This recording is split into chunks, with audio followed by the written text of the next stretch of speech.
We are now joined by Joey Logano, driver of the number 22 Duralast GT Ford for Team Penske. And before we open the floor for questions, we do have a video to play for you.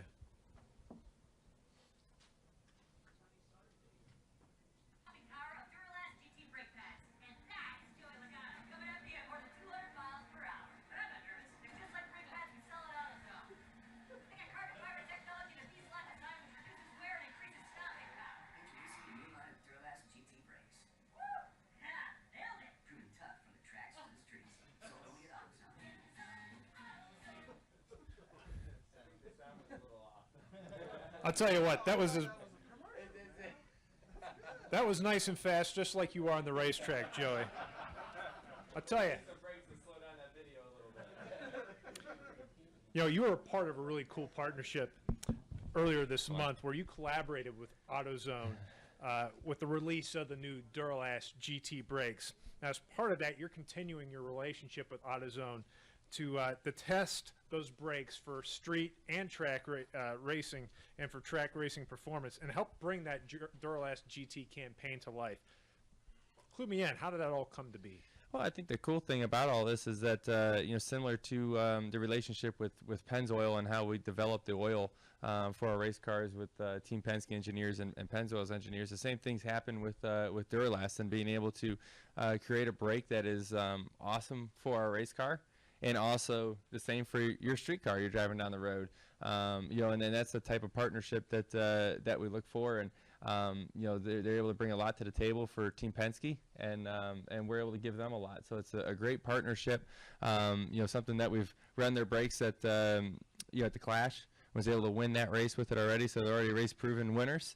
So I think that's important to mention, and obviously we got a really cool looking car this weekend, and I think the way they've activated already, we've seen the commercial, it airs a little bit differently on TV. The sound actually matches up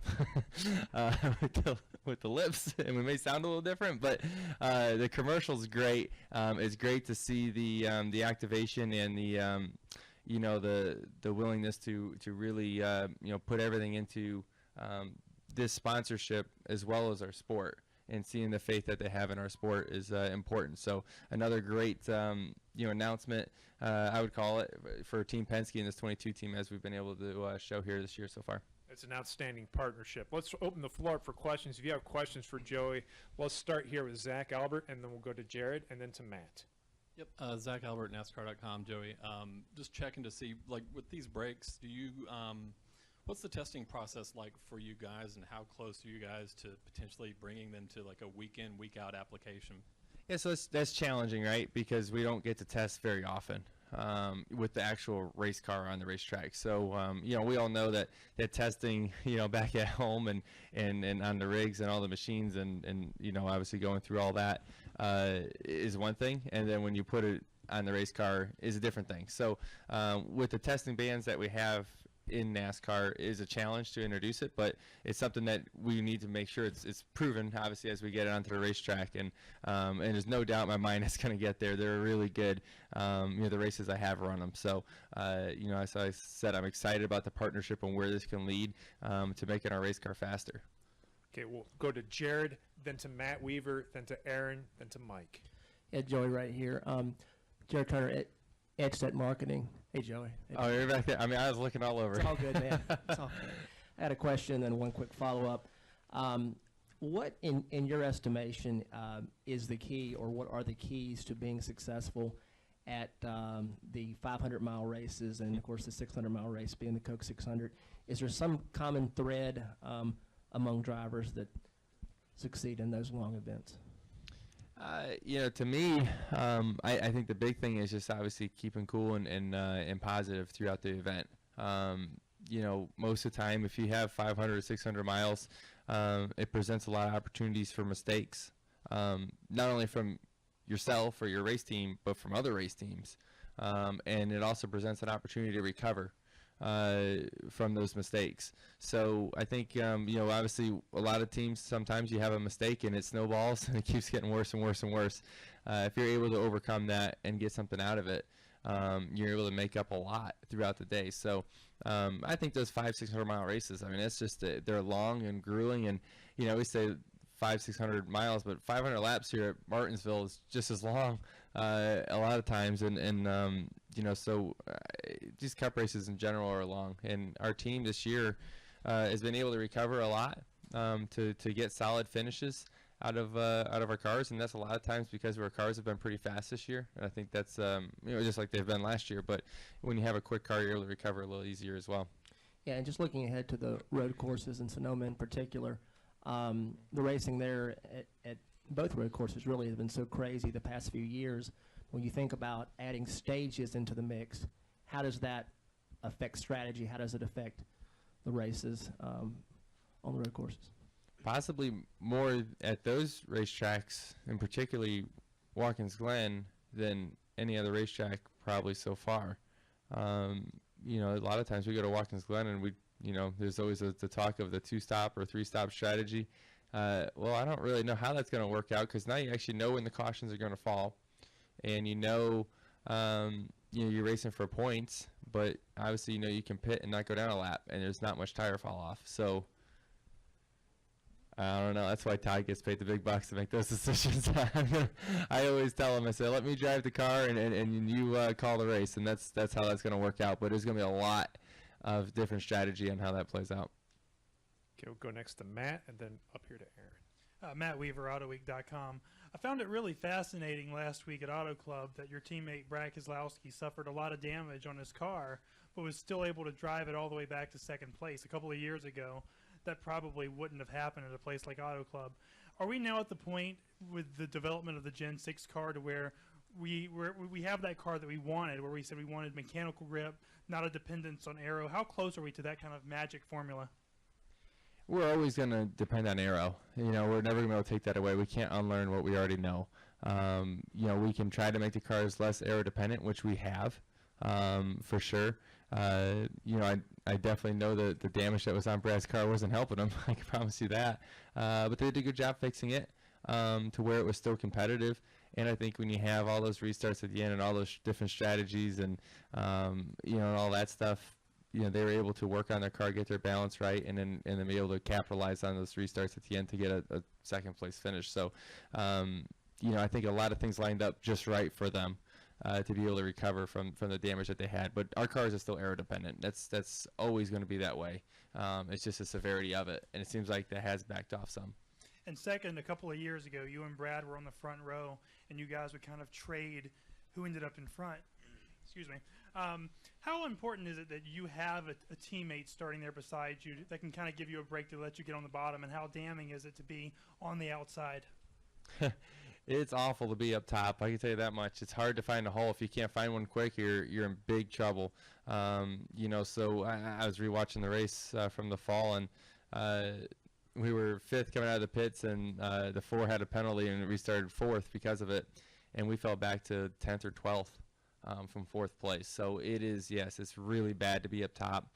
That's why you see all the games being played as we leave pit road, is everyone's trying to find a bottom starting position, and it's challenging. And as much as everyone keeps that gap closed, it's hard to find a hole back in. And if you can have a teammate to help you get in, it helps a ton, believe me. So it's very important to obviously work those relationships as best you can.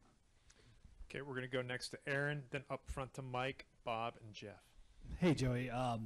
First 500-lap race to feature stage racing here in Martinsville.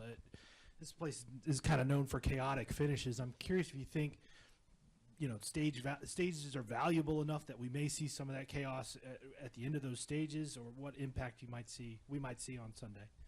Yeah, these stage points they're huge. You can look at a lot of times at the end of the race, and someone that may have finished up front, and Brad, for example, last week he finished second and lost points to everyone around him in general. So these stage points mean a lot. So you have to race for them, and also the playoff point that comes along with it. If you're able to win the stage, that's a big deal. So they're not like you can just say, hey, just don't worry about the stage and we're going to focus on winning the race. You got to somehow worry about both. And a lot of times that's challenging, but a lot of other teams are doing the same thing. Okay, we'll go up front here to Mike, then to Bob, then to Jeff, and then to Randy, and then we'll close it off with Steve Richards. Mike Embry, USA Today. Joey, what's your thinking on substitute crew chiefs? What's the biggest impact there? Is it on the calls during the race, the car prep, general communication, driver to crew chief? What about that? I think it's just the general communication is very challenging for if you have a new crew chief or someone different you're working with. But a lot of times it seems like the engineer that the race engineer you typically work with is typically the one that takes over, and you work very closely with them. You almost work as close with the engineer as you do your crew chief. So that relationship, and he knows what's going on week in and week out to kind of keep the trends going of what you've been working on and what's been working for you. And obviously, as that communication is still going to be with your crew chief, it's just going to be distant, right? It's going to be harder to communicate. But, obviously, a lot of times you can say something on the phone or say something in person, and it's a lot different on the way you react with your body language. So I think that's definitely a big challenge, but it seems like, these days teams are really strong and have a lot of depth that can, kind of overcome that for a certain period of time. I think if it's a very long time, it's going to, gradually eat away at you. But I think for a few weeks, a lot of teams can handle it very well, surprisingly well. Go next to Bob. Bob Hawkers, ESPN. Have you used a biometric device at all this year to give you any sort of data about your heart rate or anything? And if you have you learned anything? I have, and I learned that I'm going crazy inside the car like I think I was. Heart rate's ripping in there, but I've also realized my heart rate really doesn't slow down much. I'm pretty antsy in general, so I'm pretty wired.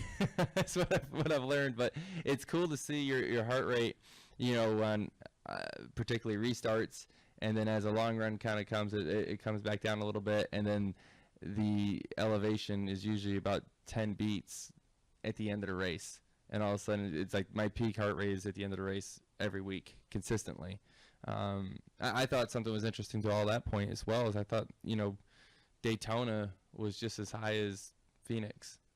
And, physically you're working a lot harder at a track like Phoenix. But, I guess you're just the intensity you have to have raises your heart rate a lot. Go next to Jeff, then to Randy, and then to the back to Steve. Jeff Gluck from jeffgluck.com. You tweeted a picture of this car desk you have, and on the wall there was a picture. You have something framed that says, "I need a new handler with shoes and a hat." What's the story behind that? Oh, that's funny. So when you race quarter midgets growing up, your crew chief, or whatever you want to call him, is your handler, which is typically your dad. And we always had the running joke around there, and everyone would always say, "I need a new handler." That's what they would say to me all the time. And so someone made me that shirt. I don't remember who made me the shirt, but I ended up wearing that shirt like every weekend all the time when I raced. It was funny. Around the racetrack, we thought it was hilarious.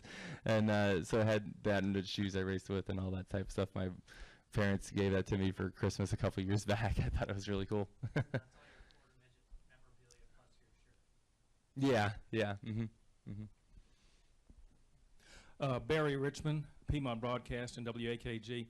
With all the discussion about repaves at various tracks, and of course the most recent that you all have visited was Atlanta, what makes a good surface racetrack? What is it that you're looking for that makes it fun for you to drive, and I guess as well as for you and your competitors?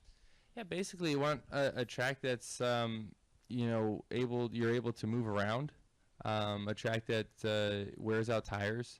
I think those are the two biggest things. Bumps are great. It's good to have that. It definitely changes up the racetrack a lot and the way you set it up and makes it a pretty big challenge. But I think for the most part, having a track that has a lot of tire fall off, we saw it last week in Fontana. The strategy gets crazy, especially at the end of the race, and it gets pretty exciting, especially when a track's that wide as well, right? So you're able to, if you had a faster car or newer tires, you're able to get around people, and particularly restarts, with having that much room. So I think that's when we look at a good racetrack. And all honestly, I look at Auto Club as being one of the best, maybe the best track we go to. Okay, and Steve. Steve Richards, the PRN. Speaking of repaves, Texas, what do you expect going there, Joey? I don't know yet. I mean, I've seen, I guess, probably pretty much the same things you guys have seen. I've seen Chris Buescher driving around on YouTube. is what I've seen in a pace car or something like that. So I don't really know what Texas brings for us yet. You know, obviously, we can look at recent repaves to kind of get an idea of what it's going to be like. And obviously, we'll look at Kentucky a little bit and say, okay, is it going to be similar to the things we fought there? You know, I think the track will take some time to widen out.